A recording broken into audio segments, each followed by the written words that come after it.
So a one note is, so we were talking about tone. I'm glad I remember tone. Yeah, I didn't talk about tone earlier. This is the last slide in this presentation, and we'll discuss things. So a moment about tone. Last part of research is tone.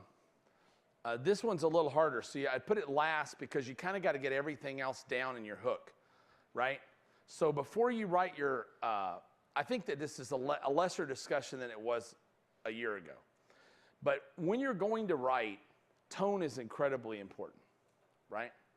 You've got to decide to either write from a negative tone or a positive tone, not a mixture of the two. Not a mixture of the two. Take happy memories, keep them for life, walls filled with love, warmth, great memories, great nostalgia, or wedding day photo disasters, right? How to avoid wedding day photo disasters with horror stories and all the things that can go wrong and scare the living shit out of them. But if you're going to sell that way, you can't switch to sunshine and rainbows. It has to be bad all the way through. And then they're going to get your thing that is the relief. If there are harder offers to craft, they tend to be offers that are more effective. Fear offers tend to do better than positive offers do, especially in like financial markets. They've always done better in financial markets. They do better most of the time in health markets, right? They do better, you know. My favorite there is I've fallen and I can't get up. Was a 26-year control for television. Billions of dollars were spent on that particular ad, right? And at the end, grandma's not in the blanket by the fire with the grandkids. Grandma's dead being eaten by the cats on the floor, right? You can't let up. When you let the tension up, you lose the subject. They got to be scared all the way through the purchase. They got to be scared while they're buying your shit. Because you're the only guy that's got a life rope to throw to them, right? Yeah. Just say the question again. I said, whoa. Hey. I said, can you do to all the God-fearing members of the church. No, I'm just kidding. Can you do an email campaign that's all about fear, but then your website is sunshine and roses? I would certainly send it to a lander that was fear, more fear-based, you know. You can, once you reveal the solution and they bought, it can be sunshine and roses. Or once they've done whatever action it is you want them to take, once they've taken that action, right, it can be sunshine and roses. Joe Polish made a great career out of Yellow Pages ads when Yellow Pages was a thing for carpet cleaning. It says, do not hire a carpet cleaner until you've got my special report, all the disasters of carpet cleaning. Did you know carpet cleaners oftentimes are criminals that break in your house? Do you know they're this? You know they're that? You know, do you know what realtor you're letting come in your home? Do you know anything about the realtor you're letting come in your home? You know how easy it is to get a real estate license in the state of California? Any realtor can go in the lockbox. Are you sure about the person you're hiring? Mr. Millionaire that has tons of shit in their house that they don't want to get stolen? Are you worried about that now? You weren't. But you are now, right? But hire me. I'm Pretty Ruth, right? I very rarely ever yank a watch off the counter when I'm in the house, right? Look at my smile. I'm so nice. You know, but seriously, it's a big deal. Like we have a painting company that I invested in Austin, and our whole thing is white glove treatment and painting your house. So no tattoos, no visible tattoos on any of our guys, right? No thuggery. They wear surgical things on their shoes when they walk in the house. We clean the carpets when we leave, making it cleaner than it was when we got there. It's like we're the freaking surgeons of house painting, right? Because we figured out the number one reason why women don't hire people to come in and paint their house is because they're afraid they're going to screw it up. They're going to mess up their floors, their carpet, or their cabinets. They're going to make a mess. That's the number one objection to hiring a painter. They don't want to do it themselves. They don't want to hire anybody because they don't like people coming in their house they don't know. Because, you know, for the most part, you got 3 tattooed dudes coming in with 5 teeth collectively and beards into the home of a stay-at-home mom, oftentimes with small children in the house. It's risky, right? You got to set that to ease, right? You got to have a hook for that. So our name there is White Glove Painting. So we're White Glove Painting. The name itself evokes a lot of good stuff. It's white. White is good. Black is bad, right? Typically speaking, in talking about general things. The white glove treatment implies that you're perfectionist. You're really good at what you do. Guess what else it implies? It implies we're expensive. It implies we're expensive right out of the chute. So don't call us for the best price. All right. Call us when you want the best service, when you want to feel safe, when you want to feel good around the people that are working for you, and when you want your house to be left in better condition than it was when you showed up. See what I'm saying? So you could absolutely you could absolutely go that route. Yeah. And if you can find tear sheets all over the country where realtors have went in and robbed homes, which I'm sure they're there, those article tear sheets would be great for you. Because do a tear sheet and include it in your mailer. You know, a good example of that, right there, Alex. A good example of that was the Dance Exercise Institute. Is the people who do, they are the Association for Aerobics Instructors.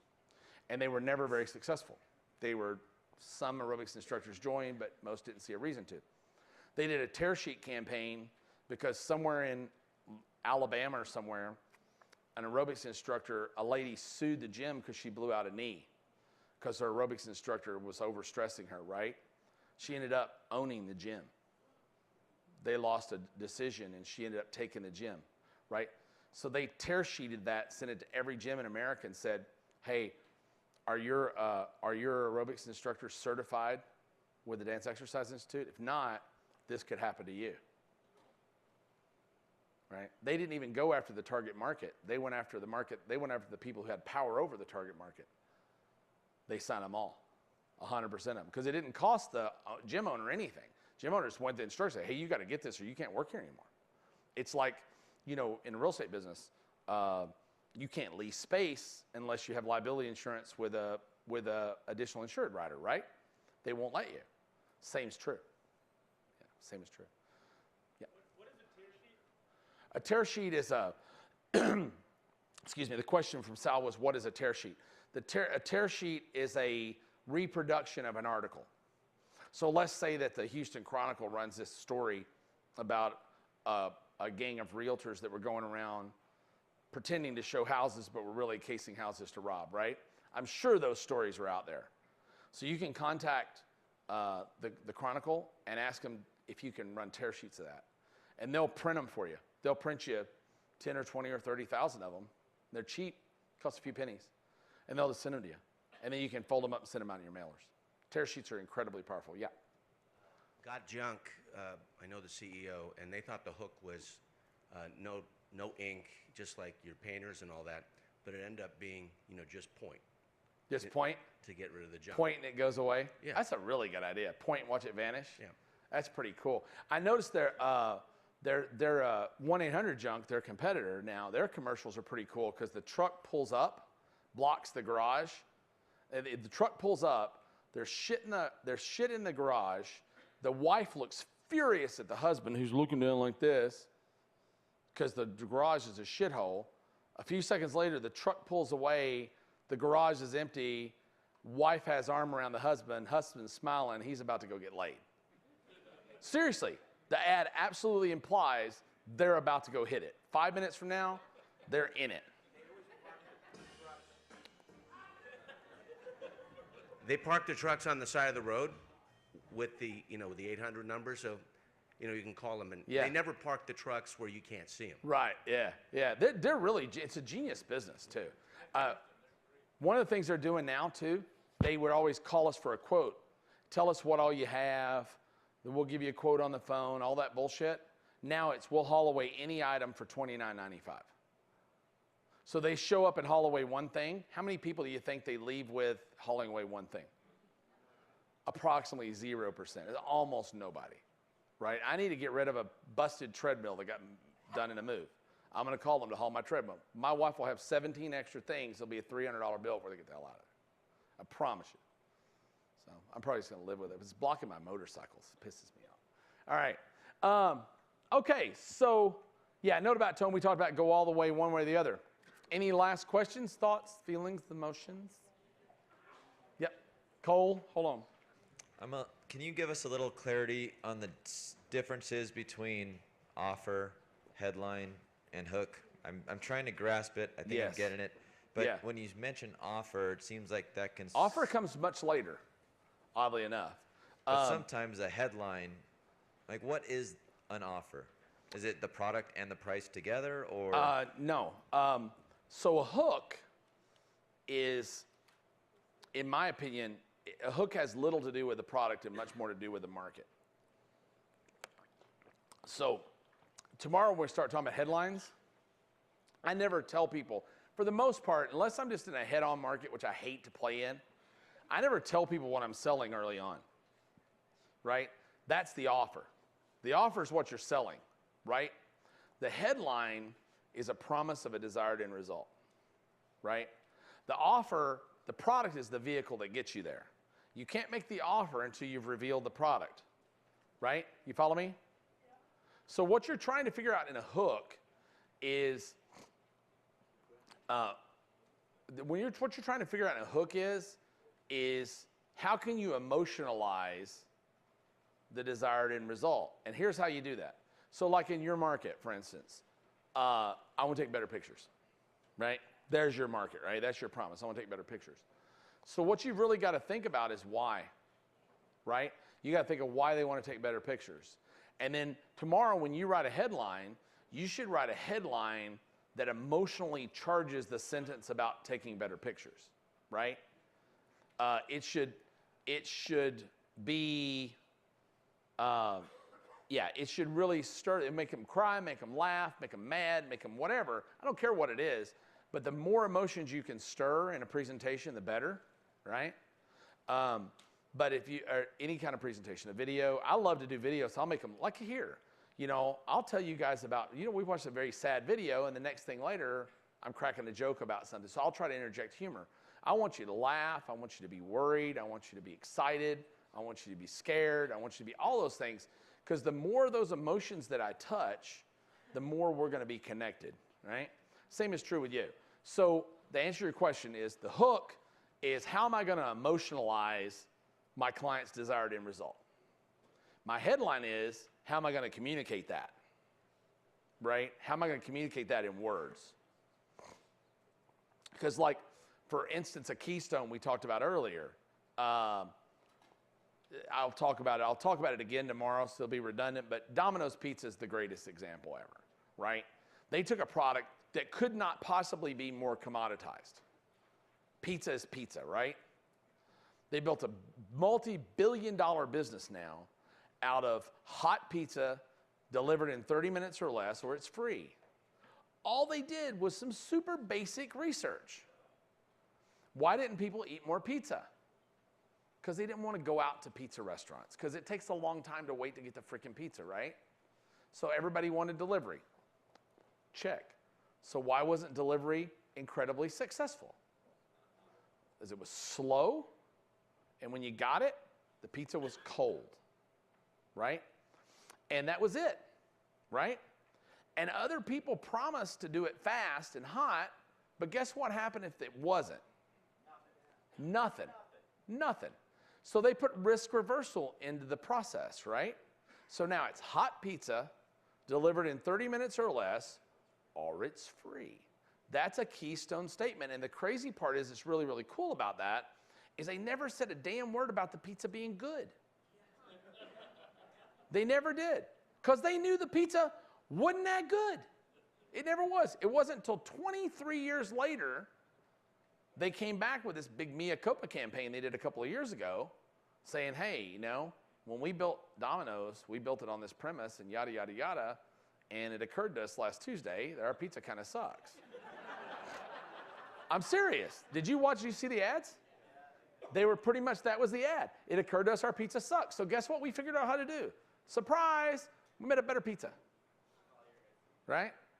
But the point is, they didn't even run the free thing for long. He ran long enough for them to get market domination, and then they're good, right? They got market penetration. They're okay. They took it away because drivers were getting killed trying to get the pizza there in 30 minutes. It was a liability issue. So they had to take that promise away eventually, but it didn't matter. The die had been set by that time, right? So, and Papa John's and some others have tried to do it better or worse. Papa John's had better. Papa John's pitch was better pizza, made with better ingredients, right? Little Caesars was cheaper, twice as much pizza, but you got to come pick it up, right? So everybody had, but you think about it. You take Little Caesars. So Little Caesars and Domino's were in the same town. They were in Detroit. I was living in Detroit when those two were battling. They hated each other. Little Caesar is a little dude who used to drive his Lamborghini to the corner of Pontiac Drive in Waterford and set it there on Saturdays so people would come up and talk to him because he was so fucking insecure. I'm not kidding. He really was. But he was Monahan's big competitor. But if you think about it, whether he did it consciously or not, remember the grid? Remember the grid we showed earlier, the positioning grid? He wasn't going to win the delivery game, so he gave it up, right? He could win the price game, and he could win the quantity game. You got a big family to feed. You got a college dorm room full of kids that need to eat. Little Caesars is a better gig, and somebody will make a pizza run, right? He just figured out that if he made the offer big enough, he could overcome the convenience of delivery. And now you got Papa Murphy's, which is a really different concept. You seen Papa Murphy's? They sell you raw pizza, right? Because pizza's never fresh enough. So you go by there, you pick up a raw pizza, they make it all fresh, but it's raw. You take it home, stick it in your oven, and you got out of the oven hot pizza, which you don't get from either Domino's or Little Caesars. They took a quite different position. All three are doing well based on preference, right? Now, anybody else? Yeah, Nate? It's also interesting, even the subtleties within the keystone of time. When you were talking about 30 minutes or it's free, I was remembering FedEx. Yeah, absolutely, positively has to be there overnight. So their touchstone, they didn't say we're going to get it overnight or it's free, because the customer doesn't give a shit about the $17.95. They're panicked. It absolutely has to. No, you don't understand. It has to be there. No college kid's like, no, you don't understand. I need this pizza. Yeah. He doesn't say that, but the executive who tells the secretary, it's like, no, it absolutely has to positively. It's got to be there. You better get that there. And they were tonight. They were charging 100 times the cost of a stamp. 100 times the cost of a stamp. It's crazy, but they got it. It's got to be there. Yeah, absolutely is. We'll talk about tomorrow in headline writing. Hey, what's up, baby girl? We'll talk about tomorrow a little bit about speed and ease of use. Those are two of the biggest common motivators of people. Speed and ease of use. Speed of result, ease of use, right? Anyone else? Yeah, over here. As someone who writes for many different markets, often in the same month, what would you say, like how long should we spend on research if we're writing for, How much they paying you? I'll tell you my system, truthfully. When I have all my preferences, right? 4 days. 4 days I spend total, right? It's the most I ever spend on a piece. I rarely get that. I rarely get the opportunity to do that. Because I'm our lead copywriter, and I happen to be overseeing 4 companies right now. One of those companies has 11 divisions. So I got no time. So oftentimes when I'm writing copy, I'm waking up in the morning, I'm doing an hour's worth of research, an hour's worth of prep, 2 hours worth of writing, an hour's worth of editing, and shoveling it out the door. Is it oftentimes shit? You betcha. The reason I created this whole system was because of that. Because I forget. The number one reason I think copywriters' copy fails is they skip steps. I think you just forget. I think you really forget. So the ideal process is 1 day of research, 1 day to frame, 1 day to write, and 1 day to edit. And for me, that's ideal. That doesn't mean that's right for you. You know, it might take you a lot longer, it might take you a lot less. But that's ideal for me. I can put out a solid B+ piece of copy with 4 days, right? If I'm doing it in 1 day, I put out a C+ piece of copy, right? Probably at best. Sometimes you get lucky, you know, you never know. But if I had longer, I would just fuck off and do it in 4 days, right? Because I've seen me do it. I don't really think it takes any longer than a week. I think you do a 4-day week and write any piece of copy. So if you're a copywriter making, I'm assuming you're making a few $1,000s a letter at least? Well, I'm work in-house. So. Work in-house, okay.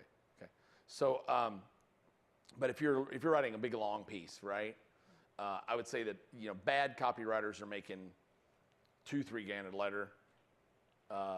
Okay copywriters making $5,000-7,000, right?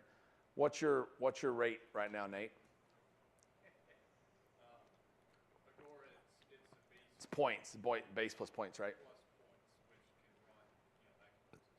Yeah, if they hit a home run, like I just heard that, I won't say the figure because I don't want to, but they just did an offer over there that the copywriter made multi-millions of dollars of royalty on one piece, right? Huh? Very unusual, right? Yeah, that wasn't Gary, but Gary made a lot of money in big pieces like that.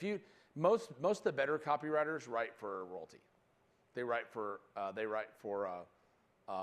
usually a flat fee and a royalty, and it sucks because if you're not working for an Agora, if you're working for a Sal and you write, and Sal's an honest guy, I guess, I don't know, but I'm just joking. He's a pretty honest guy, but his business objectives might change, and he may not run your copy.